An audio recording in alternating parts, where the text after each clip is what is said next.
The next year you toured with Metropolis in the backdrop. Yeah. How hard was it to get a print of Metropolis and show it live on a tour? It wasn't hard to get. It was illegal to do it. Oh, that's okay. I didn't want to ask that question. No. We did. There was a place in England which would hire 16mm prints of classic movies for like film societies, and provided you weren't charging admission, so you could do this. And you weren't charging admission for the film? No, that's right. Yeah, we ran off copies basically. And then there was things. Also, you probably noticed on that particular show we had. Kind of B-movie science fiction stuff as well as Metropolis, and we had some newsreel footage with things like blimps anchoring on top of the Empire State Building. So. Did you play this track Blimps? Yeah, well, it was the opening piece. I made this. It wasn't a song; it was kind of a music concrete John Cage like kind of piece called Blimps, which was done in Abbey Road as an introductory piece for the band to come on stage to. It was literally an atmosphere piece to set the atmosphere before we started playing. So I went into a newsreel studio and looked through the footage of blimps anchoring onto the Empire State Building and so on, and bits of UFOs from big movies, and we edited the whole lot together and then projected this onto the stage. You showed a film during Adventures in Yorkshire Landscape. Was that done by you, or was that also edited film? Some of the stuff that I think I remember rightly, if I remember rightly, some of it was 8mm film, which I had an 8mm movie camera, and some of it was sort of stuff I'd shot on the 8mm camera as well, which we then have bumped up to 16mm to project. Do you remember who opened for you at San Marcos Civic when you did that tour? The first time we ever came here, we opened for Golden Earring.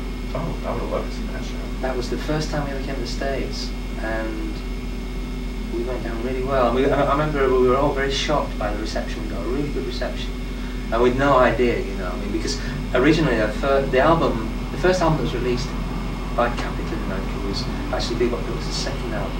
They turned down the first album, Max Victim, and they released Futurama. And they only released Futurama with a lot of arm twisting from EMI in England, with a sister company. And so we came over with very low expectations, thinking that, you know, the record company here is not particularly behind us and so on and so on. And it just was the opposite when we got here, people really listening to the record, so it was quite an interesting experience. But I can't remember. Tom Petty and the Heartbreakers. That's right! God, that's right, Tom Petty.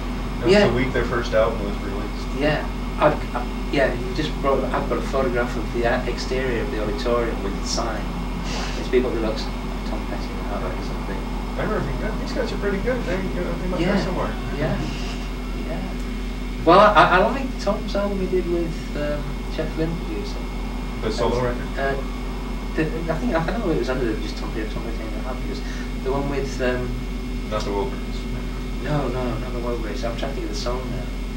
Oh gosh, it's the one about we've got a roadie called Bart, and it goes what into the wide blue yonder. Oh, okay. Yeah, nice. That was a big. I think it was a bit off that. I don't remember the video. It was a great video. I remember seeing a video. His videos are always really good. Yeah. You mentioned John Cage. On your new record, you have a chorus on Old Code. I have nothing to say, and I'm saying it. Yeah. How long have you been a fan of John Cage? Well, again, going back a long time. When I was at art college, again, I discovered these people all around the same time. I remember reading about Yoko Ono before she got involved with John Lennon. When she was having her clothes being cut off her on stage. So Cage, you know, Silence I read way back, and I was doing things with, I got involved in a stage production of Ibsen's Peer Gynt, which was a college production, and I did the music for it, and I used Cage's prepared piano applied to guitar. I threaded nails through the strings and put metal washers along the strings, and played it with pieces of broken glass, and used tape collages which I chopped up and all these things for the soundtrack of the play. So I was into that kind of thing a long time ago. It's nothing sort of new and trendy. It goes back. I mean, it's now a traditional form of music. And he's actually becoming trendy, which is kind of scary. Yeah. I mean, I think he's got a lot to say to a lot of kinds of creative disciplines. I don't think he just relates to the music. You know, I think anyone involved in any creative process can learn from his writings, particularly. The music is often a different beast. It's often a more difficult beast to digest, but his writings are very clear, very to the point, and I find them very inspiring. Have you done any more theater groups? You've done the Beauty and the Beast, you've done the Dust Cabinet, yeah. And have you done, you just mentioned your No, I mean I've done TV drama. There's a series on English Channel 4 TV which was 4 parts called Blonde, which was directed by a guy called Michael Caton Jones, who eventually did Memphis Belle and Scandal. He came to Hollywood for a while. I don't know what happened to him. I think he kind of disappeared into the machinery somewhere. But he was very young, Scottish director. His first TV commission was to do this thing Blonde, which I did the music for, which came out with the name Scar. Yeah, I have that right. Right, that's the just the 2 songs? No, there was a whole bunch of stuff, because I did all, you know, it was all the incidental music as well. Those were the sort of 2 of the main themes from the program.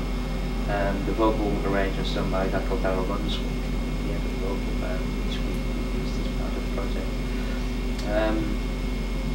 And then the same director did a comedy drama called Lucky Sunil, which is about an Asian boy who is sent to England by his wealthy Indian father, and is sent to England for an education.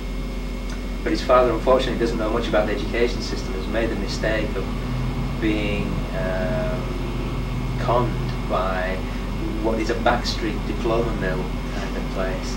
And the father thinks this is like a university, Oxford or something like this, and it's this really tacky backstreet diploma place where you just pay money.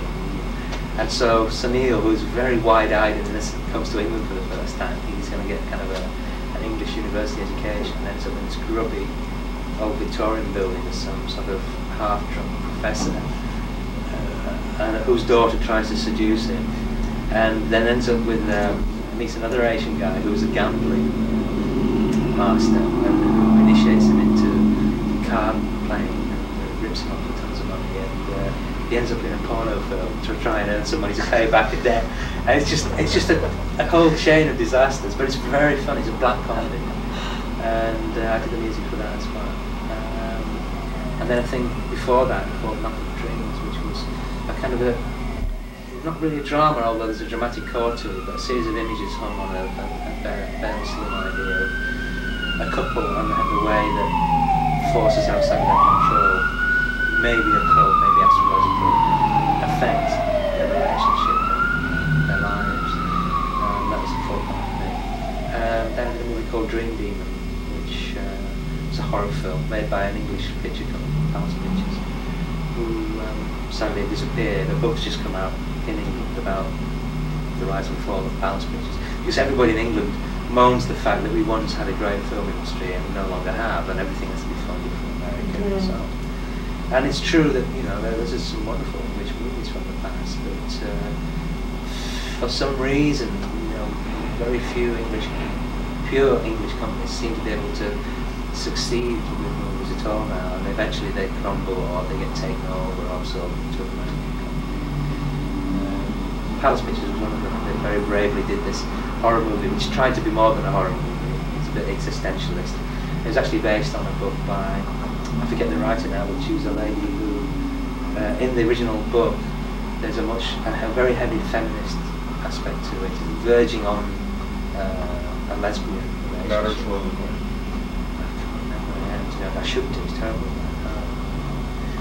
But the guy that directed was called Harley Coclis, who was an American, and he'd done a film called Battle and Glitterball, which was a children's book, which was quite charming, quite surreal. And he was a cocktail fan as well, so it opens with this scene where there's a bride in a room of mirrors, and she's been fitted with a bridal gown, but she's reflected endlessly in these sort of octagonal mirrors. And it's all in slow-mo, and I've got this music which floats over the top, which has samples of monks chanting and tinkling glass and drifting sort of sinister tones coming in and out. And she keeps having dreams which are synchronized with a girl who she meets by chance, and they both have the same experiences, and we gradually don't know where the dream and the reality leaves off, and it gets more and more bizarre.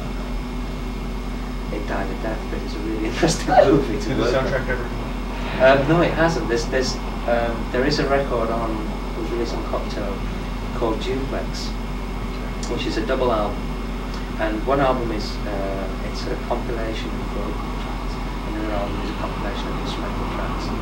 And there is the actual opening theme from the Dream Dealing movie. It's called Half Asleep in a Hole for Hours on that album, but that's the only thing. Has the full Scala come out? Only those. Only the just ones, the 2 yeah, songs? yeah, just those 2 songs. So I have it on vinyl. I also have a little teeny 3-inch CD. Oh, right, yeah. It's a great track. Actually, my friend Mary used it in a dance class, and I edited Oh, great. 7 minutes on. It was good. That's what should I got a happen. good grade. That's what should happen. There's a dance instructor at Cal Poly at San Luis Obispo that uses your music a lot to introduce dancers to thinking not in 4/4 Yeah, mostly, yeah. and in just in weird timings and also Flowing structurally things, yeah. transitions. Yeah. She just loves your stuff. That's great. That's one area I've not got really involved in, which, not because I haven't wanted it, the opportunity's never come up, but I'd love to work with a choreographer and create something for a dancer. It's, really something that for a long time I've thought about doing.